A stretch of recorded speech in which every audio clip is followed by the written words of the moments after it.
Hey everyone, this is Pete, and welcome back to Atari A to Z Flashback, a series of short playthroughs of the 150 games that make up Atari Flashback Classics for Nintendo Switch.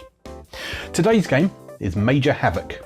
This came out in 1983, released by Atari, and was designed by Owen Rubin with contributions and level design from Mark Cerny, who these days is best known as the lead architect on the PlayStation 4 and PlayStation Vita systems. And he's been working in the industry a very long time. You may well have seen some of his other previous work, games like Marble Madness were his, and yeah, so he's been around a very long time. Let's just put it that way. So this game was noteworthy for featuring an analog controller. It had a roller controller that you could sort of slide left and right, and that obviously translates very well to the modern console versions. But this game is also available as a conversion kit for other vector graphics based titles that Atari had released, such as Tempest.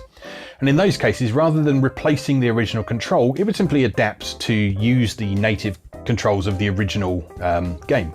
So in the case of Tempest, for example, which had a rotary knob, Major Havoc just used the rotary knob instead, which worked very much like a paddle controller for things like Breakout and such like, and it fit pretty well with the format of how the game as a whole worked. So this is a multi-genre game that combines shooting, platforming, Lunar Lander, and Breakout. So this is a game I very much like. I'm not very good at it, but I still like it. So let's go play Major Havoc. Okay, here we are with Major Havoc. I'm a big fan of this game, but it's another one that's really difficult, so I'm not very good at it. So I'm not going to promise anything at this playthrough, but we'll have a good go. Bonus every 100,000 points. And yeah, as I said in the intro, this is a multi-phase game, which is one of the things that makes it so interesting. So we start with this dramatic intro sequence and a game of Breakout in the corner of the screen, which, yeah, is very difficult to actually achieve anything with. Oh, dead already. But yeah, that Breakout game in that intro screen, you can also use as a means of earning extra lives, and also as a means of skipping levels as well. So you can get to level warps by doing that.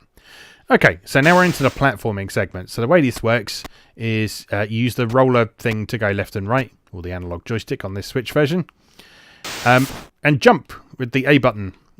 Jumping is interesting because you continue going up for as long as you hold the jump button.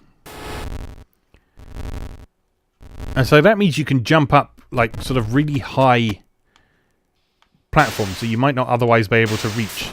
However, you do start descending again if you bang your head on the ceiling. So you have to kind of keep yourself a little bit under control. And also watch out for those white sparky things. And then once you've reached that reactor, that horrendous noise starts. And you have to get out before the timer expires. And then we're done. And then you do it all over again. And that's it. That's Major Havoc. See, here we are. I got the Breakout going a bit this time.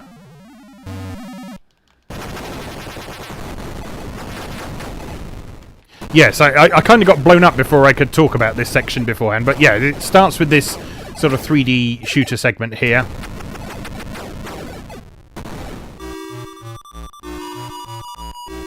And I think those bits there are a really good example of the way this game is using vector graphics to create a 3D effect. So it's not really using polygonal graphics like we would see in something like Star Wars a little bit later. But it is creating a pretty convincing 3D effect. Now, you know what? That button there, I've actually only just realised that existed. Because previously, I thought that this part here was impossible, because there's no way you can time your jump past those things there, is there, surely? But no, if you hit the shield button, he says, timing his jump perfectly, past the pair of them, and I died. Shit.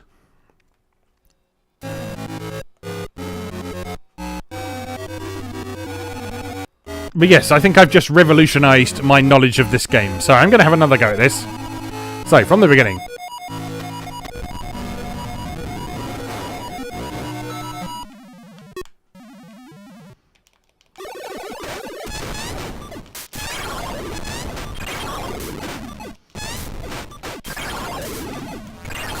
And I've died again. Great start, huh?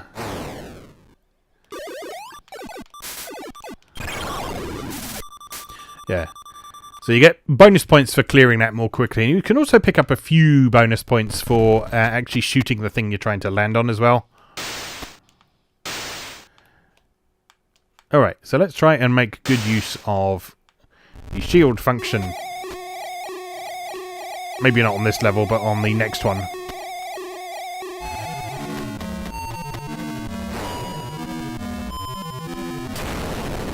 Okay, nicely done. Right, let's not mess up this next one. So, eject the garbage.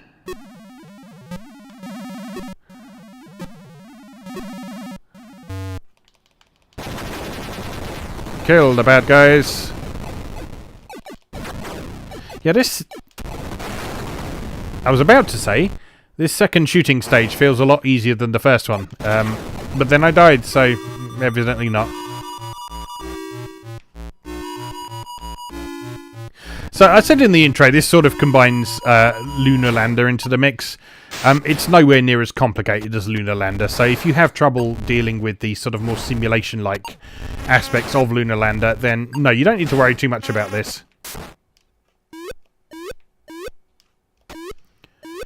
Right, so I've destroyed one of those things using my shield, and I don't seem to be able to use the shield again, so I don't know if you can acquire another one. As what also happens is if you get killed by a thing, it will disappear for subsequent playthroughs. Unfortunately, due to my extreme incompetence at the rest of this game, I'm having trouble demonstrating that happening. So, let's try and do a little bit better.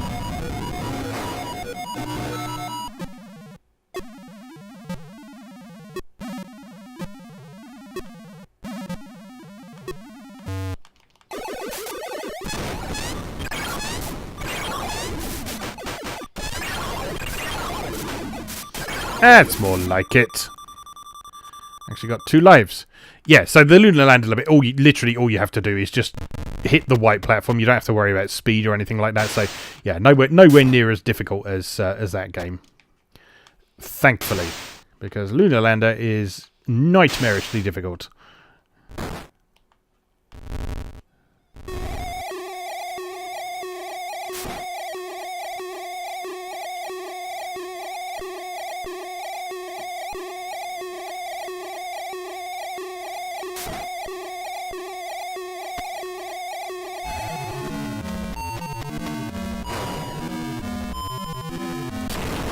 One thing I do like about this game is how they made an effort to kind of give the main character a bit of personality, which is not something you tended to get an awful lot of in vector-based games, simply because of the way the graphics worked. It was a lot more difficult to provide the same sort of personality that pixel-based sprites could.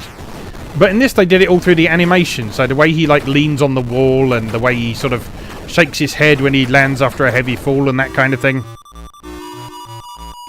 Yeah, it really gave you a feeling of Major Havoc being an actual character rather than just your typical oh no! Rather than just your typical sort of generic character from a game. So he's a person, he has a name, he has a personality. Yeah, so that white thing that I collided with there, you'll notice that that's not there anymore. So if you do have some lives to spare, you can actually sort of make life a bit easier for yourself just by getting rid of stuff. So I've got rid of the thing here, which makes it a little bit easier for me to get past. But I still have that one to deal with there. I don't actually know how you get your shield back. Because obviously you have it at the start of the level, like this. But once you've used it to get rid of an enemy, like this, just pressing it again makes that noise there, so which sort of suggests you can't use it again. And collecting more oxygen doesn't seem to... Oh no! I'm dead. Yeah, collecting more oxygen doesn't seem to actually provide you with more shield. Let's just let the attract mode run for a moment, just to see if it provides us with any additional information. Assuming it provides us with any information at all. Is it just going to sit there? think it might. Okay, one more go.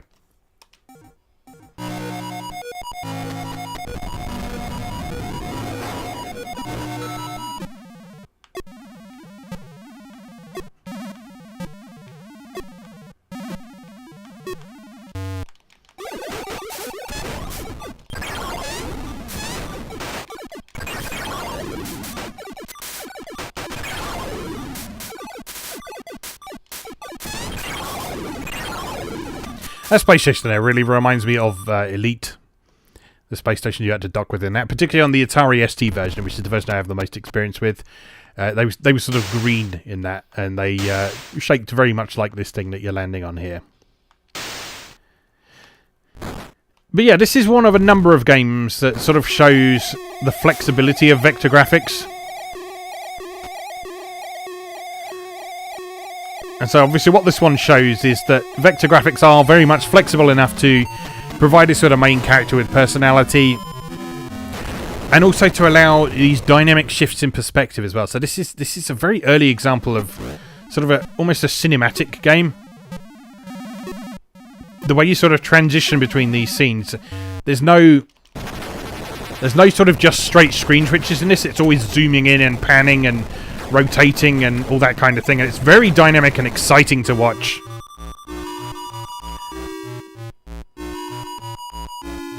And you've got the music accompanying it as well. Yeah, it's just a very distinctive experience. Right, I'm gonna take that one out.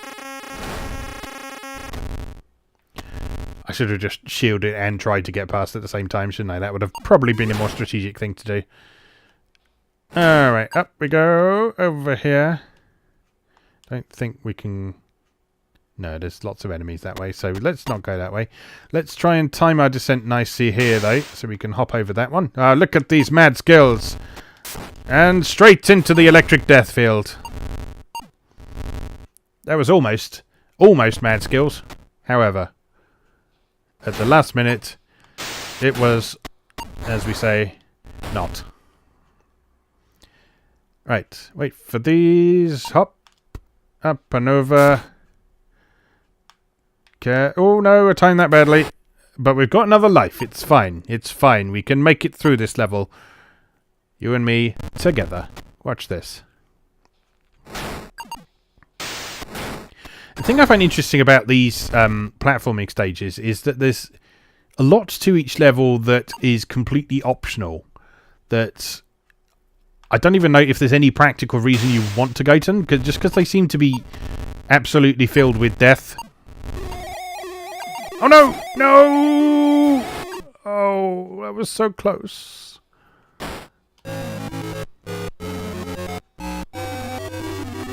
I know I said one more time, but I'm going to have... This really is the last time.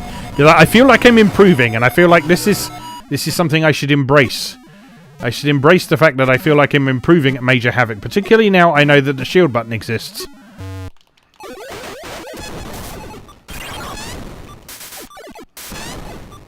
Oh no, we're back to this again.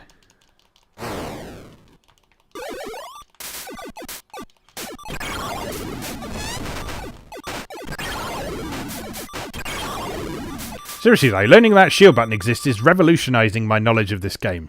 It's like, up until now I thought they were just points that were just literally impossible to get past, but knowing that the shield is there, they're still difficult to get past, certainly, but not impossible. Uh-oh.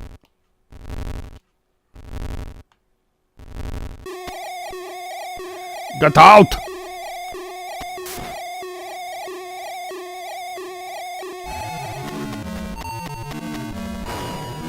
Alright, so that one's obviously dead easy.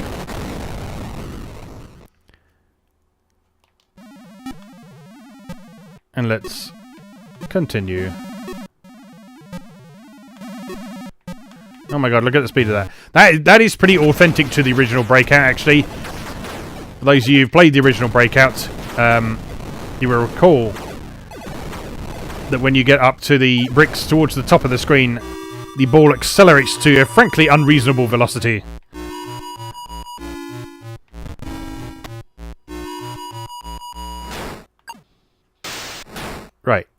So, can we go this way? Because it looks to me like if we time... Yes. Yeah.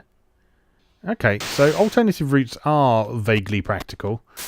However, going off to the right there is not going to be a practical choice. Carefully fall down there. And... Oh no! That was badly timed. Still, that's got rid of that most annoying one there. Okay, so we know we can do this, and then we can wait for these chappies here to head over there and float up here. Grab that. Wait for these to pass by again. Hop down here.